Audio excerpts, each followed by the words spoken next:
On the morning of September 11th, 2001, 19 men armed with box cutters directed by a man on dialysis in a cave fortress halfway around the world using a satellite phone and a laptop directed the most sophisticated penetration of the most heavily defended airspace in the world, overpowering the passengers and the military combat-trained pilots on 4 commercial aircraft before flying those planes wildly off course for over an hour without being molested by a single fighter interceptor. These 19 hijackers, devout religious fundamentalists who like to drink alcohol, snort cocaine, and live with pink-haired strippers, managed to knock down 3 buildings with 2 planes in New York, while in Washington a pilot who couldn't handle a single-engine Cessna was able to fly a 757 in an 8,000-foot descending 270-degree corkscrew turn to come exactly level with the ground, hitting the Pentagon in the Budget Analyst Office where DoD staffers were working on the mystery of the $2.3 trillion that Defense Secretary Donald Rumsfeld had announced missing from the Pentagon's coffers in a press conference the day before, on September 10th, 2001. Luckily, the news anchors knew who did it within minutes. Osama bin Laden. The pundits knew within hours. Osama bin Laden. The administration knew within the day. Terrorists who committed these acts and those who harbor them. And the evidence literally fell into the FBI's lap. That a hijacker's passport was found blocks from the World Trade Center crash site, if you can believe that. But for some reason, a bunch of crazy conspiracy theorists demanded an investigation into the greatest attack on American soil in history. That investigation was delayed, underfunded, set up to fail, a conflict of interest, and a cover-up from start to finish. It was based on testimony extracted through torture, the records of which were destroyed. It failed to mention the existence of WTC-7, Able Danger, P-TECH, Sibel Edmonds, OBL and the CIA, and the drills of hijacked aircraft being flown into buildings that were being simulated at the precise same time that those events were actually happening. It was lied to by the Pentagon, the CIA, the Bush administration, and as for Bush and Cheney, well, no one knows what they told it because they testified in secret, off the record, not under oath, and behind closed doors.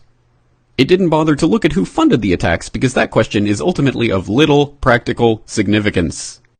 Still, the 9/11 Commission did brilliantly answering all of the questions the public had, except most of the victims' family members' questions, and pinned blame on all the people responsible, although no one so much as lost their job, determining the attacks were failure of imagination. Because nobody in our government, at least, and I don't think the prior government that could envision flying airplanes into buildings.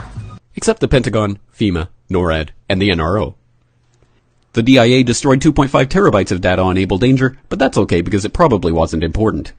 The SEC destroyed their records on the investigation into the insider trading before the attacks, but that's okay because destroying the records of the largest investigation in SEC history is just part of routine record keeping. NIST has classified the data that they used for their model of WTC-7's collapse, but that's okay because knowing how they made their model of the collapse would jeopardize public safety. The FBI has argued that all material related to their investigation of 9/11 should be kept secret from the public, but that's okay because the FBI probably has nothing to hide.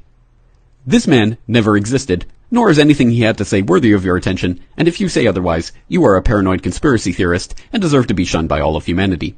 Likewise him, and her. And her, and her, and him. Osama bin Laden lived in a cave fortress in the hills of Afghanistan, but somehow got away. Then he was hiding out in Tora Bora, but somehow got away.